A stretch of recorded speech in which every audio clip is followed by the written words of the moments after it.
بسم اللہ الرحمن الرحیم۔ السلام علیکم۔ اسلام کے تعلقات کو مضبوط کرنے کے لیے کس طرح حضرات انصار رضی اللہ عنہم نے جاہلیت کے تعلقات کو قربان کر دیا۔ حضرت جابر بن عبداللہ رضی اللہ عنہما فرماتے ہیں کہ حضور صلی اللہ علیہ وسلم نے فرمایا، کون ہے جو کعب بن اشرف کا کام تمام کر دے، کیونکہ اس نے اللہ اور اس کے رسول صلی اللہ علیہ وسلم کو بہت تکلیف پہنچائی ہے۔ تو حضرت محمد بن مسلمہ رضی اللہ عنہ نے کھڑے ہو کر عرض کیا، یا رسول اللہ، کیا آپ صلی اللہ علیہ وسلم چاہتے ہیں کہ میں اسے قتل کر دوں؟ حضور صلی اللہ علیہ وسلم نے فرمایا ہاں۔ انہوں نے کہا، مصلحتاً کچھ کہنے کی مجھے اجازت دے دیں۔ آپ نے فرمایا ٹھیک ہے، تم کہہ سکتے ہو۔ چنانچہ حضرت محمد بن مسلمہ چند ساتھیوں کو لے کر کعب بن اشرف کے پاس گئے اور اس سے کہا، اس آدمی یعنی حضور صلی اللہ علیہ وسلم نے ہم سے صدقہ کا مطالبہ کیا ہے اور مشکل اور دشوار کام ہمارے ذمہ لگایا ہے، لگا کر ہمیں تھکا دیا ہے۔ میں تمہارے پاس قرضہ لینے آیا ہوں۔ اس نے کہا، ابھی تو وہ اور کام تمہارے ذمہ لگائے گا، اللہ کی قسم ایک نہ ایک دن تم اس سے ضرور اکتا جاؤ گے۔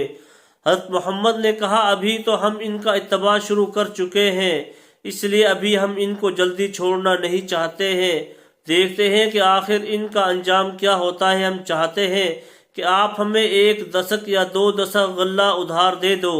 1 دسک 60 سا کا ہوتا ہے اور 1 سا 3.5 سیر کا۔ کعب نے کہا، ہاں میں ادھار دینے کو تیار ہوں، لیکن تم میرے پاس کوئی چیز رہن رکھو۔ ان حضرات نے کہا، تم رہن میں کون سی چیز چاہتے ہو؟ اس نے کہا، تم اپنی عورتیں میرے پاس رہن رکھ دو۔ ان حضرات نے کہا، تم تو عرب میں سب سے زیادہ حسین و جمیل آدمی ہو، ہم تمہارے پاس اپنی عورتیں کیسے رہن رکھ دیں؟ اس نے کہا، اچھا پھر اپنے بیٹے میرے پاس رہن رکھ دو۔ ان حضرات نے کہا، ہم اپنے بیٹے کیسے تمہارے پاس رہن رکھ دیں؟ پھر تو لوگ انہیں یہ طعنہ دیا کریں گے کہ یہ وہی تو ہے جسے 1-2 سا غلہ کے بدلہ میں رہن رکھا گیا تھا۔ یہ ہمارے لیے بڑی عار کی بات ہے۔ ہاں، ہم تمہارے پاس ہتھیار رہن رکھ دیتے ہیں۔ حضرت محمد بن مسلمہ نے اس سے ہتھیار لے کر رات کو آنے کا وعدہ کیا۔ چنانچہ کعب کے رضائی بھائی حضرت ابو نائلہ رضی اللہ عنہ کو ساتھ لے کر حضرت محمد رات کو کعب کے پاس آئے۔ کعب نے ان حضرات کو قلعہ میں بلایا۔ یہ قلعہ میں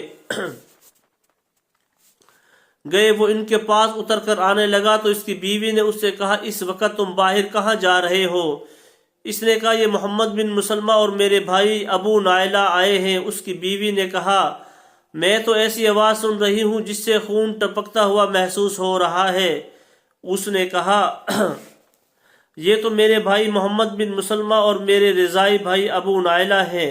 بہادر آدمی کو اگر رات کے وقت بھی مقابلہ کے لیے بلایا جائے تو وہ رات کو بھی ضرور نکل آتا ہے۔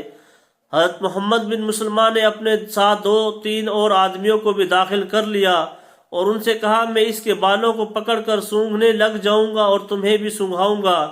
جب تم دیکھو کہ میں نے اس کا سر اچھی طرح پکڑ لیا ہے تو تم اس پر تلوار سے وار کر دینا۔ کعب موتیوں سے جڑی ہوئی ایک پیٹی پہنے ہوئے نیچے اتر کر ان حضرات کے پاس آیا اور اس سے عطر کی خوشبو مہک رہی تھی۔ حضرت محمد بن مسلمہ نے کہا، آج جیسی عمدہ خوشبو میں نے کبھی نہیں دیکھی۔ اس نے کہا، میرے پاس عرب کی سب سے زیادہ خوشبو لگانے والی بڑی خوبصورت عورت ہے۔ حضرت محمد نے کہا، کیا آپ مجھے اس بات کی اجازت دیتے ہیں کہ میں آپ کا سر سونگھ لوں؟ کعب نے کہا، کیا آپ مجھے ضرور۔ چنانچہ حضرت محمد نے خود سونگھا اور اپنے ساتھیوں کو سونگھایا۔ پھر کعب سے کہا، کیا دوبارہ اجازت ہے؟ اس نے کہا، ضرور۔ جب حضرت محمد نے اس کا سر مضبوطی سے پکڑ لیا تو ساتھیوں سے کہا، پکڑو۔ انہوں نے اسے قتل کر دیا۔ پھر ان حضرات نے حضور صلی اللہ علیہ وسلم کی خدمت میں واپس آ کر سارا واقعہ سنایا۔ حضرت عروہ رضی اللہ عنہ کی روایت میں یہ ہے کہ جب ان حضرات نے واقعہ سنایا تو حضور صلی اللہ علیہ وسلم نے اللہ کا شکر ادا کیا۔ ابن سعد کی روایت میں یہ ہے کہ یہ حضرات جب بقا غرقد مدینہ کے مشہور قبرستان کے قریب پہنچے تو زور سے اللہ اکبر کہا۔ حضور صلی اللہ علیہ وسلم اس رات کھڑے ہو کر نماز پڑھتے رہے۔ جب آپ نے ان کی تکبیر کی آواز سنی تو آپ نے بھی اللہ اکبر کہا اور آپ صلی اللہ علیہ وسلم سمجھ گئے کہ ان حضرات نے اسے قتل کر دیا ہے۔ پھر یہ حضرات حضور صلی اللہ علیہ وسلم کی خدمت میں حاضر ہوئے تو آپ نے فرمایا چہرے کامیاب ہو گئے۔ ان حضرات نے عرض کیا یا رسول اللہ، آپ صلی اللہ علیہ وسلم کا چہرہ مبارک بھی کامیاب ہوا۔ اور ان حضرات نے کعب کا سر آپ صلی اللہ علیہ وسلم کے سامنے ڈال دیا۔ حضور صلی اللہ علیہ وسلم نے اس کے قتل ہو جانے پر اللہ کا شکر ادا کیا۔ حضرت اکرمہ کی مرسل روایت میں یہ ہے کہ اس قتل سے تمام یہودی خوف زدہ ہو گئے اور گھبرا گئے۔ انہوں نے حضور صلی اللہ علیہ وسلم کی خدمت میں آ کر کہا کہ ہمارا سردار دھوکہ سے قتل کر دیا گیا ہے۔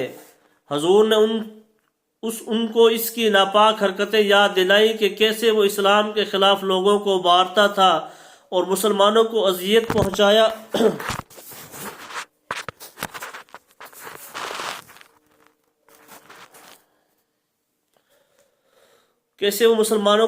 پہنچایا کرتا تھا۔